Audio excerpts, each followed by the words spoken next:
Hey guys, Coaster Nerd here, and in today's video I will be reviewing the Vekoma family launch coaster, Big Bear Mountain at Dollywood.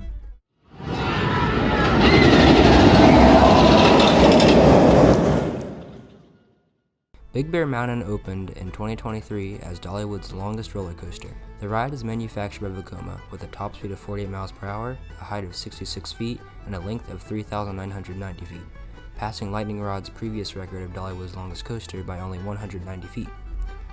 Big Bear Mountain's layout consists of many twists, turns, bunny hills, and 3 LIM launches. LIM launches haven't been used for 11 years until this ride had opened.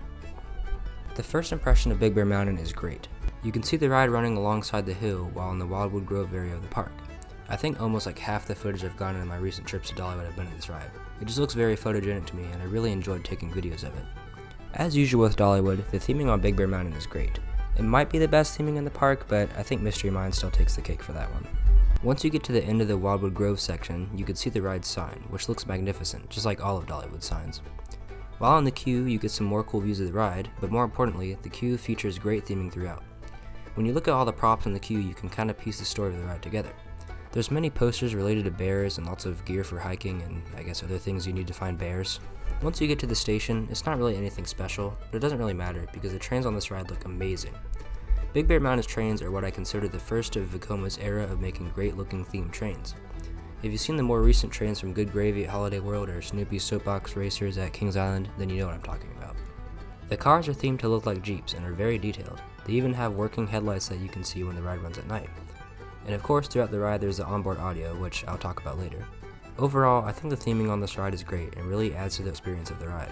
Once you get the all clear, you get immediately launched out of the station on the first of the ride's 3 LIM launches. Like most LIM launches, it's very powerful, but it kind of feels like it kicks in a second after you initially start, but it's still a pretty powerful launch, especially for only going to a speed of like 16 miles per hour, I think. Strangely, immediately after this launch, you take a quick turn into the second launch. I'm guessing they made it this way because of how they had to position the queue and station with the terrain or whatever, but it does kind of feel strange to have 2 launches this close to each other in the ride. This launch track, like all LIM launches, is made up of half launch and half brakes. This is due to the fact that unlike an LSM launch, the ride cannot be slowed down if it goes through the launch backwards in the case of a rollback. So instead, half of the track is made of launch and half of the track is made of brakes, just in case if the ride rolled back, it would slow down instead of just going through the whole ride backwards, I guess. This launch also feels very powerful, but it does feel a little bit weird to coast at the launching speed on straight track for a moment, but this feeling is immediately replaced by throw as you swoop up and quickly bank to the right. I can't tell if this is banked at a 90-degree angle, but it definitely feels like it. The track continues to go through some back and forth banking hills which provide some good laterals, then you dive under the big waterfall theming structure, which has a cool head chopper element and also slightly splashes you. After the waterfall, you go through a pretty forceful turn, which starts the return trip section of the out and back section. This section consists of more twists and turns and bunny hills, and repeats earlier elements without feeling repetitive or boring. Then comes the third and final launch of the ride, which brings the coaster up to its top speed of 48 miles per hour. This launch sends you to what I think is the top height of 66 feet, and then takes a banked left turn into a double downhill, which leads into a helix to the right. This combination of elements feels very cool while going at this speed, and is also very fun to watch and film, just like pretty much everything else on the ride. After the helix, you go through another nearly 90-degree bank twist thing, which is once again very fun.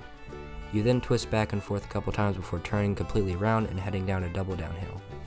After this double down, the train twists into a helix. I actually thought this helix was the most forceful part of the ride. Like, you actually get some pretty good positive forces on this part, especially for a family coaster like this. Then, to end off the ride, you dive down underneath a pathway, which gives a nice head chopper moment and also plays a cool bear growling sound effect. I guess I should mention the onboard audio. I thought the onboard audio was cool, but to be honest, I wasn't really paying much attention to it during the ride. I think I was just more paying attention to the forces or whatever. All I remember is the bear sound effect at the end, and also there's like 10 bear related puns. Specifically, the audio keeps on saying stuff like bear left or bear right, which is a joke they already make like 2 times in the queue, I'm pretty sure, so that got kind of repetitive. But overall, this ride is very fun. It's pretty intense in terms of a family coaster, and I think it serves as a good stepping stone from something like Fire Chaser Express or Dragon Flyer to something more like Wild Eagle or Lightning Rod or maybe Tennessee Tornado. The main complaint I have with this ride is the airtime hills, because all the hills on this ride just did not provide any airtime at all, at least on all my rides. I might have just got unlucky, but like every time there was a hill coming up, I was like, oh, there's gonna be an airtime moment, and then there was just like no forces. Since Big Bear Mountain is a family coaster, I wasn't expecting like ejector moments or anything, but these hills didn't seem to provide any forces in any of the seats I was in, including the very front and back seats. I think it's just the same situation with Fire Chaser Express, in which Dollywood claimed in the promo that there'd be like airtime moments, but in reality, the hills don't provide any airtime.